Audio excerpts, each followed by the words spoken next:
Magandang araw sa inyong lahat. Ako si Yvette Ramirez na maghahatid sa inyo ng mga impormasyon patungkol kay Rizal. Sino nga ba si Jose Rizal o Dr. Jose Rizal?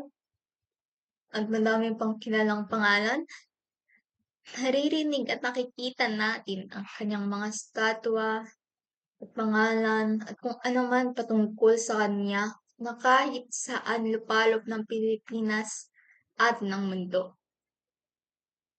Ngunit, kilala ba siya ng mga kabataan? Alam ba nila ang kanyang ginawa kung bakit siyang tinatawag na bayani? Kung tatanungin ng kabataan ngayon, ang isasagot nila, dakilang bayani, ngunit may mga taong hindi siya kilala. Siya lamang ang may akda ng El Filibusterismo at No Limitangere na tinuturo sa ika-9 at ika-10 baitang at isang kursong tinuturo sa kolehiyo tungkol sa buhay niya.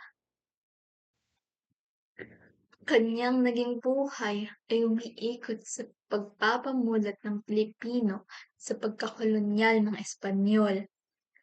Ito ang naging saysay ng kanyang buhay at pagkamatay. Kung makita niya ang kasalukuyan, siya ay matutuwa at madidismaya. Sapagkat may mga taong nakakalimot ng kanilang layunin sa bayan at sa buhay. Nakita at narinig ang naging layunin ng buhay ni Rizal. Kayo ba? Anong saysay ng iyong buhay? Sabi niya nga, walang kabuluhan ang buhay kung hindi ito inuukol sa dakilang layunin. Salamat sa pakikinig. Susunod ulit.